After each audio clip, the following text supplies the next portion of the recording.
Pauline, your party's been mentioned a lot by the government today. They're suggesting that the coalition is trying to steal your voters by talking up a divisive immigration agenda. What do you make of that? Well, Chris, it's music to my ears to actually hear an immigration policy out of the coalition government, so it's great to hear it. And a lot of what they're saying is directly out of my policy booklet myself, you know, what we put out there, but it's good to hear and it's about time. The government is very clearly scared of both the coalition and One Nation, you know, expressing our views about the migration in Australia and what has happened. You mentioned about 300,000 a year. Chris, it's closer to 500,000 a year, people coming in. We've had the highest intake of migrants in the history of this country of 1,800 people a day.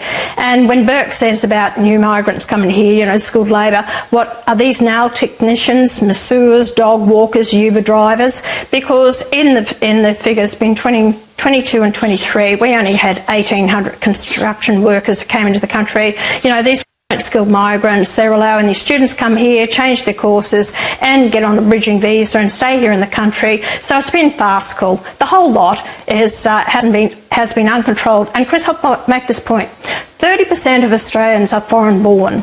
So we haven't allowed time for people to assimilate, become Australian and accept our way of life and culture, and I'm concerned about that changing as we see what's happened. And we brought so many wrong people into the country over the years, people that don't want to be Australians, don't respect our laws, and I'm fed up with seeing the Australian flag basically spat on by a lot of people that don't respect it. So Australians are angry about this. They've been warmly welcoming migrants for decades, and it's been wonderful. But we really need to have a look at the calibre of the people, where they're coming from, and we need to have a debate about this and speak about it. Yeah, it's been pathetic the way Labor have just tried to attack the coalition over this, because in his press conference today, Tony Burke had to admit they had problems. He admitted that there are tens of thousands of people overstaying visas that he can't get out of the country. He says he'll do something in a few months. He's been in power for 4 years. And the other point is he's admitted that there are still people coming in from Gaza 6 months after the ceasefire. So there are real problems here. The question I want to ask you about the coalition's approach is, do you agree with Labor? Do you think that the coalition is looking to get voters back from One Nation? Or isn't this really the coalition going back to where it was on immigration back in the Howard years? I think they're going a little bit stronger now than what they were in the Howard years. I think they are very concerned about the votes they're losing to One Nation. But Chris, they have to open up their eyes, okay? They're not kittens anymore, they're cats, and we're in this game that we have to do what's right for the country.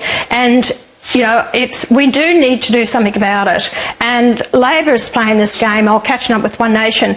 Regardless of whether they're catching up with One Nation, our policies, the fact is we have to discuss this, and policy has to change the way we've had it under the Labor Party. You know, there's over 25,000 people in the country that have been here for more than 10 years, overstayed their visas. What has the government done about it? Absolutely nothing. These people are working here. Are they paying their taxes? Probably not. So it's a whole system that we have here has failed us as a nation. We've got lack of housing, rental accommodation, these people overstayed.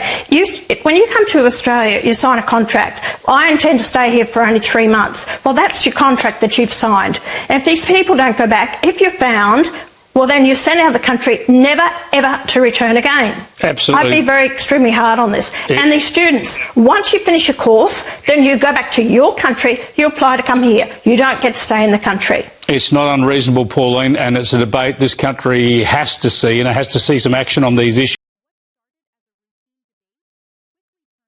This exchange around Pauline Hanson and immigration is less a normal policy discussion and more a clear example of how immigration has become a central political pressure point where parties are reacting to each other instead of leading the debate.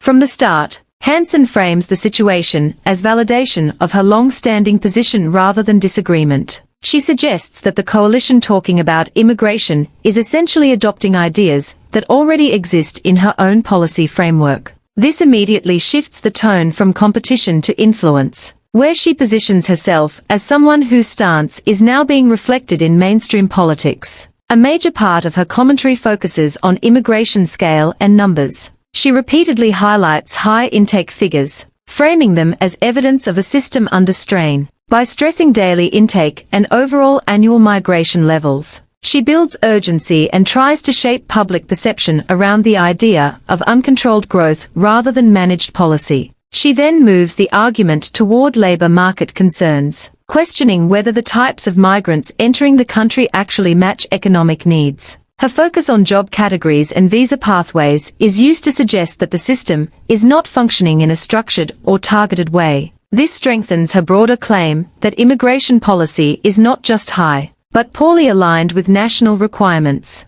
Another key point in her commentary is assimilation and social cohesion. Here, she shifts away from economics and focuses on cultural integration, law respect, and national identity. This reframes immigration from a workforce or population issue into a broader question of national unity and shared values, which makes the argument more emotional and politically sensitive. She also strongly criticizes enforcement mechanisms, especially around visa overstays and long-term illegal residency. By linking overstays with housing shortages and employment concerns, she builds a narrative that the system is failing across multiple sectors at once. This is designed to reinforce the idea of structural breakdown rather than isolated policy gaps. The exchange also introduces a political framing from the interviewer, suggesting the coalition may be adjusting its immigration stance either due to electoral pressure or a return to earlier policy positions.